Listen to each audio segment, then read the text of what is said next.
Hello, আরেকটা কথাও বলার আছে যে আমাদের লায়ন্স ক্লাব, যারা নাকি জানো না যে আমাদের লায়ন্স ক্লাব বেসিক্যালি কি কি কাজ করে, প্রচুর কাজ তো সারা মাসে আমাদের 15-20টা অ্যাক্টিভিটি তো থাকেই, মানে দুস্থ লোকজনদের পাশে থাকার জন্য।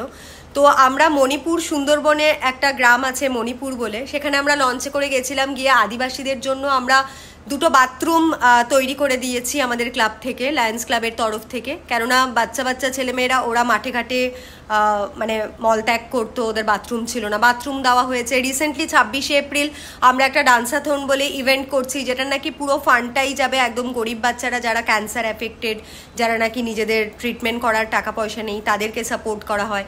ব্লাইন্ড স্কুলে প্রচুর সাপোর্ট করা হয়, তাদেরকে গ্লাস দেওয়া হয়, ফ্রি আই ট্রিটমেন্ট হয়। তাছাড়া প্রচুর বস, মানে বলে শেষ করা যাবে না। তো আমরা সব সময় প্রত্যেকটা মেম্বার এগিয়ে আসি, এইসব কাজের সাথে যুক্ত রাখি নিজেকে। তারপরে আমি পার্সোনালি তো বললামই, মানে আমার আশেপাশে যেই সব লোকজনরা আসে, যখন যাদেরকে যতটুকু পারি সবসময় তাদের পাশে থাকি। সব থেকে বেশি করে যেটা মানুষের পাশে থাকা হয় সেটা হচ্ছে গিয়ে খুব ভদ্রভাবে গ্রাউন্ড লেভেলে গিয়ে কারোর সাথে কথা বলা, নমনীয়তা দিয়ে, রেসপেক্ট দিয়ে। বস, আমার এই চ্যানেলে না অনেক সাবস্ক্রাইবার আছে যেই সব ভাইরা ব্লিঙ্কিট, সুইগিতে কাজ করে, তো তাদের কাছ থেকেও তোমরা ফিডব্যাক নিতে পারো যে আমি সবাইকে যথেষ্ট সম্মান দিয়ে কথা বলি।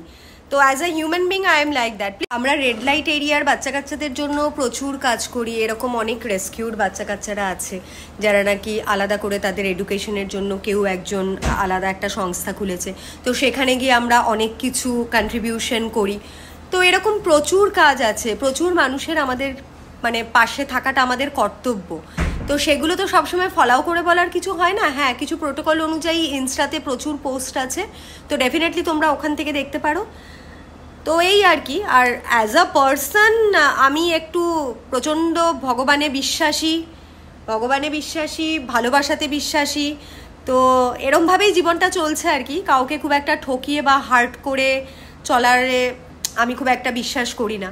তো এগুলো কিছু দেখাবা বা কিছু না। আমার চ্যানেলে তো এমন না যে তোমরা সবাই আননোন, প্রচুর নোন লোকজনও আছে, তারা ডেফিনেটলি আমাকে জানো বা চেনো। তো আলাদা করে আমার পেছনে ট্যাগ লাগাবার কোনো দরকার নেই। খুব সাধারণ একটা মানুষ, বাট খুব অসাধারণ একটা মন নিয়ে চলার চেষ্টা করি, যাতে নাকি মানে জেনে শুনে অন্তত কাউকে কষ্ট দেই না, কাউকে কোনো দুঃখ দেই না, যতটা সম্ভব মানে ভগবানের পথে থাকার চেষ্টা করি। সো এটাই বলার ছিল। Love you all.